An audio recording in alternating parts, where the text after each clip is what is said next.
శివరాత్రి మహత్యం. మన పండుగలన్నీ తిథులతోనూ నక్షత్రాలతోనూ ముడిపడి ఉంటాయి. కొన్ని పండుగలకు తిథులు, మరికొన్ని పండుగలకు నక్షత్రాలు ప్రధానమవుతాయి. ఇక ఈ లెక్కను గనక చూసుకుంటే శివరాత్రి అనేది మాఘ బహుళ చతుర్దశి నాడు వస్తుంది. దీనిని మహాశివరాత్రి అంటారు. అలాగే ప్రతి నెల వచ్చే దానిని మాస శివరాత్రి అని అంటారు. ప్రతి నెల అమావాస్య ముందు రోజు త్రయోదశి, చతుర్దశి కలిసి ఉన్న రోజున మాస శివరాత్రిగా చెప్తుంటారు. ఎక్కడో విషయం చెప్పుకోవాలి. మాఘ బహుళ చతుర్దశి అర్ధరాత్రి వరకు వ్యాపించలేకపోతే, అనగా అమావాస్య ముందే ప్రవేశించినట్టయితే అంతకు ముందు రోజు మహాశివరాత్రి అవుతుంది. ఈ లెక్కన మహాశివరాత్రి ఎప్పుడు వస్తుందో నిర్ణయిస్తారు. మహాశివరాత్రి ఒకవేళ మంగళవారం రోజున వస్తే దానికున్న విశేషం చెప్పలేనిదని ధర్మసింధువు మాట. శివరాత్రి రోజున ముఖ్యంగా పాటించాల్సిన అంశాలు రెండున్నాయి. అవి: ఒకటి, పగటిపూట ఉపవాసం ఉండటం. రెండు, ఆ రోజు రాత్రి జాగరణ చేయటం, అంటే మెలకువగా ఉండటం. ఇక పూజల సంగతి వేరుగా చెప్పాల్సిన పనిలేదు. శివనామస్మరణ ఎంతో ప్రధానం. శివరాత్రి రోజున చేయాల్సిన వాటిని శ్రీనాథ మహాకవి తన శివరాత్రి మహత్యం కావ్యంలో ఇలా చెప్పాడు. ఆ రోజు జాగరణ చేస్తే అది ప్రాజపత్య ప్రతఫలాన్ని ఇస్తుందన్నారు. అలాగే ఆ రాత్రి 4 జాములలో అవధానపరులై శివ అర్చన చేయాలి. ఈ వ్రతం చేయటానికి అన్ని కులాల వారు అర్హులే. ఈ వ్రతం వల్ల మహాపాతకాలన్నీ పోతాయి. మహాశివరాత్రి రోజున అర్ధరాత్రి 12 గంటలలో శివలింగం ఉద్భవకాల అంటారు. ఇక ఆ సమయంలో రుద్రాభిషేకం, పంచాక్షరి మంత్ర జపం చేయటం మంచిది. శివుడు జ్యోతి స్వరూపుడైన లింగ రూపంలో దర్శనమిచ్చే పవిత్ర పర్వదినమిది. శివుడు లింగోద్భవమూర్తిగా అవతరించడానికి ఓ పురాణ కథ ఉంది. ఒకసారి బ్రహ్మ విష్ణువుల మధ్య అహంకారం తలెత్తి మాట పెరిగింది. ఎవరు గొప్ప అంటే ఎవరు గొప్ప అని తేల్చుకోవాలనుకున్నారు. ఇక వీరి వాదన కూడా తారాస్థాయికి చేరింది. ఇద్దరూ సై అంటే సై అనుకున్నారు. ఇదంతా చూస్తున్న పరమశివుడు వారికి కలిగిన అహంకారాన్ని తొలగించి తగిన పాఠం చెప్పాలనుకున్నాడు. ఇక ఆ ఉద్దేశంతోనే శివుడు మాఘమాసం చతుర్దశి నాడు ఇద్దరికీ మధ్య జ్యోతిర్లింగ రూపం దాల్చాడు. బ్రహ్మ విష్ణువు కూడా ఆ లింగం ఆద్యాంతాలను తెలుసుకోవాలనుకున్నారు. ఇక విష్ణువు వరాహ రూపం ధరించి లింగం అడుగు భాగాన్ని వెతుకుతూ వెళ్తాడు. మరోవైపు బ్రహ్మ హంసరూపాన్ని ధరించి ఆకాశమంతా తిరుగుతాడు. వీరిద్దరూ ఎంత ప్రయత్నించినా సరే ఆ లింగం యొక్క ఆది తుది తెలియక చివరికి లాభం లేదని శివుడు వద్దకు వస్తారు. ఇక్కడ ఆది మరియు తుది అంటే, ఆది అంటే లింగం యొక్క మొదలు అని అర్థం, తుది అంటే లింగం యొక్క అడుగు లేదా చివర అని అర్థం. ఇక దాన్ని కొలవలేక ఇద్దరూ కూడా శివుడు వద్దకు వచ్చారు. తాము ఓడిపోయామో అని ఒప్పుకుంటారు. అప్పుడు శివుడు తన నిజ రూపంతో వీరికి దర్శనమిస్తాడు. అంతేకాకుండా అనుగ్రహించి వారిలోని అహాన్ని పోగొడతాడు. దానితో బ్రహ్మ విష్ణువు శివుడు ఆధిక్యతను పూజించి కీర్తిస్తారు. ఇక ఆ రోజే మహాశివరాత్రి అయిందని కూడా అంటారు. శివ పూజలో ప్రతిమ లింగాకారంలో ఉంటుంది. శివ పూజకు మారేడు దళం, అలంకరణకు తెల్ల పూలమాల ప్రధానం. శివునికి ఆవు నేతితో చేసిన దీపారాధనను కుడివైపున, నువ్వుల నూనె దీపారాధనను ఎడమవైపున పెట్టాలి. శివలింగాన్ని నందీశ్వరుని కొమ్ముల మధ్య నుండి చూడాలనే మాట కూడా వాడుకలా ఉంది. అయితే దానికి కారణమేంటో చూద్దాం. శివుని యొక్క వాహనం నందే. నందీశ్వరుడు ఎప్పుడూ తన స్వామి తన మీదే తిరగాలని కోరుకుంటాడు. ఇక ఆలయాలలో శివుడికి నేరుగా నంది ఉంటుంది. ఇక ఈ నంది కొమ్ముల మధ్య నుంచి శివుడిని చూడాలన్నది సాంప్రదాయం. అలా చూడటం వల్ల శివుడు సాక్షాత్తు నందిపైన కూర్చున్నట్టుగా కనిపిస్తాడు. ఇక భక్తుల కళ్ళకు సాక్షాత్తు ఆ నందిపైనే ఉన్నటువంటి పరమేశ్వరుడే దర్శనమిస్తాడు. అలాగే నందీశ్వరుడు కూడా తనపై ఎక్కి కూర్చున్న శివుడిని దర్శించినందుకు సంతోషపడిపోతాడు. శివుడికి భక్తుడు విషయాన్ని చేరవేసి ఆనందాన్ని కలుగు చేస్తాడు అని చెప్పి పెద్దల మాట. ఇకపోతే మహాభారతంలోని శాంతి పర్వంలో సుస్వరుడు అనే వ్యాధుడు తెలియక చేసినటువంటి శివ పూజ వల్ల జన్మాంతరాన చిత్రబాణుడనే రాజే పుట్టినట్టు ఆ చిత్రబాణుడు శివరాత్రి వ్రతాన్ని చేసినట్టుగా భీష్ముడు చెప్తాడు.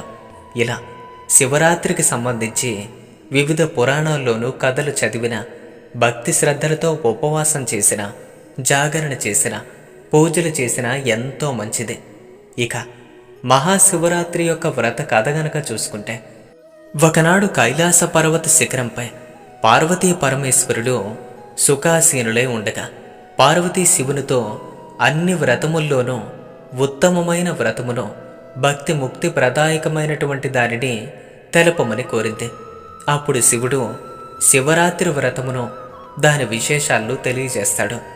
దీనిని మాఘ బహుళ చతుర్దశి నాడు ఆచరింపవలనని తెలిసి కానీ తెలియక కానీ ఒక్కమారు చేసినా సరే యముడి నుండి తప్పించుకునే ముక్తి పొందుతారని దాని దృష్టాంతంగా ఈ విధంగా కథను వినిపించారు.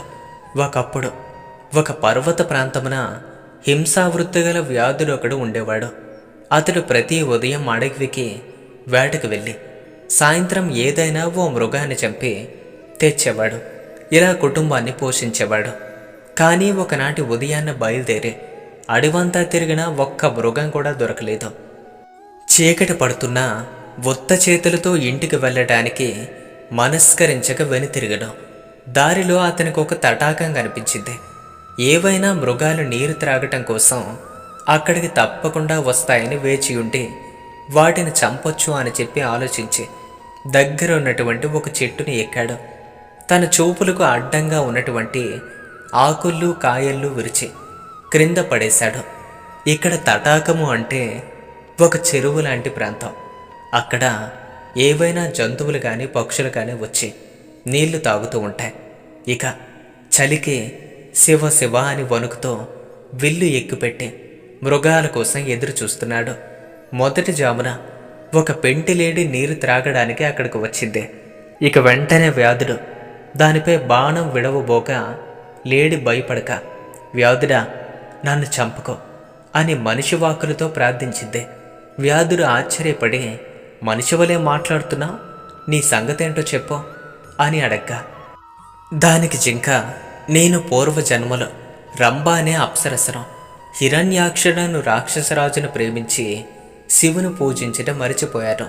దానికి రుద్రుడు కోపించి, కామ తరువైన నీవు నీ ప్రియుణ్ణి జింకలుగా 12 ఏళ్లు గడిపే ఒక వ్యాధుడి బాణంతో చంపనుండగా శాప విముక్తి పొందుతావని సెలవిచ్చారు. నేను గర్భిణిని అవధ్యను కనుక నన్ను వదిలే, మరొక పెంట జింక ఇక్కడికి వస్తుంది. అది బాగా బలిసింది కాబట్టి దాన్ని చంపు, లేనిచో నేను వసతికి వెళ్ళి ప్రసవించి శిశువును బంధువులందరికీ అప్పగించి తిరిగి వస్తారు అని అతన్ని ఒప్పించి వెళ్ళింది. 2వ జాము గడిచింది. మరొక పెంటి జింక కనిపించింది. ఇక వెంటనే వ్యాధుడు సంతోషించి విల్లెక్కుపెట్టి బాణాన్ని విడువబోగా అది చూసిన జింక భయపడే మానవ వాక్కులతో, ఓ వ్యాధుడా, నేను విరహంతో కృషించి ఉన్నాను. నాలో మేధో మాంసములు లేవు. నేను మరణించినా నీ కుటుంబానికి సరిపోదు. ఇక్కడికి అత్యంత స్థూలమైన మగజింక ఒకటి రాగలదు. దాన్ని చంపు, లేదంటే నేనే తిరిగి వస్తాను అని అంతే. ఇక వ్యాధుడు దాన్ని కూడా విడిచిపెట్టేశాడు. 3వ జాము వచ్చింది. వ్యాధుడు ఆకలితో జింక కోసం వేచి చూస్తున్నాడు. అంతలో ఓ మగజింక అక్కడికి వచ్చింది. వింటితో బాణాన్ని విడవబోగా ఆ మృగము వ్యాధుని చూసి, మొదటి 2 పేటి జింకలు తన ప్రియురాలుల్ని తానే చంపినా అని ప్రశ్నించారు. అందుకు వ్యాధుడు ఆశ్చర్యపడ్డాడు. 2 పెంటి జింకలు మరలి వచ్చుటకు ప్రతిజ్ఞ చేసి వెళ్ళాయి. నిన్ను నాకు ఆహారంగా పంపుతాయని చెప్పాయి అన్నాడు. ఆ మాట విని, నేను ఉదయాన్నే మీ ఇంటికి వచ్చేస్తాను. నా భార్య ఋతుమతే, ఆమెతో గడిపి బంధుమిత్రుల ఆజ్ఞను పొంది మరలి వస్తాను అని ప్రమాణం చేసి వెళ్ళింది. ఈలోగా 4 జాములు గడిచి సూర్యోదయం సమయంలో వ్యాధుడు జింకల కోసం ఎదురు చూస్తున్నాడు. కాసేపటికే ఆ 4 జింకలు వచ్చి, నన్ను మొదటి చంపు అంటే నన్ను మొదటి చంపు అని వ్యాధుని ఎదుట మోకరిల్లాయి. అతడు మృగమును సత్యనిష్టకు ఆశ్చర్యపోయాడు. వాటిని చంపుటకు అతని మనసు ఒప్పుకోలేదు. తన హింసావృత్తి అయినటువంటి జుగప్స కలిగితే, ఓ మృగములారా, మీ నివాసానికి వెళ్ళిపోండి, నాకు మాంసం అక్కర్లేదు. మృగములు బెదిరించుట, బంధించుట, చంపుట పాపం. కుటుంబం కొరకు ఇక నేను ఆ పాపం చేయలేను. ధర్మములకు దయ మూలము, దయయు సత్యఫలం. నీవు నాకు గురువు, ఉపదేష్టవు. కుటుంబ సమేతంగా నీవు వెళ్ళుము. నేనకు సత్యధర్మమును ఆశ్రయించి అస్త్రాలను వదిలిపెట్టెదరు అని చెప్పి ధనుర్బాణాలను పారవేసి మృగములకు ప్రదక్షిణమాచరించి నమస్కరించెను. అంతలో ఆకాశమున దేవదుందుబులు మ్రోగెను, పుష్పవృష్టి కురిసెను. దేవదూతలు మనోహరముగా విమానమును తెచ్చి ఇట్లనిరు: ఓ మహానుభావ, శివరాత్రి ప్రభావమున నీ పాతకం క్షీణించింది. ఉపవాసము, జాగరణము జరిపితివి. తెలియకనే యామమును పూజించితివి. నీవెక్కినది బిల్వ వృక్షం. దాని క్రింద స్వయంభూలింగమొకటి కుబురులో మరుగుపడి ఉన్నది. నీవు తెలియకనే బిల్వ పత్రాలను త్రుంచివేసి శివలింగాన్ని పూజించావు. నీవు నేరుగా స్వర్గానికి వెళ్ళుము.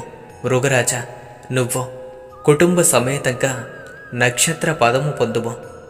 ఈ కథ వినిపించిన తరువాత పరమేశ్వరుడు పార్వతితో ఇట్లన్నారు: దేవి, ఆ మృగ కుటుంబమే ఆకాశమున కనిపించినటువంటి మృగశిర నక్షత్రం. 3 నక్షత్రాలలో ముందున్నటువంటి 2 జింక పిల్లలు, వెనుకున్న 3వది మృగి.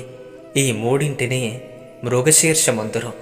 వాని వెనుక నుండి నక్షత్రాలలో ఉజ్వలమైనది, ప్రకాశిస్తున్నది లుబ్ధక నక్షత్రం అని పరమశివుడు పార్వతీదేవితో చెప్పారు.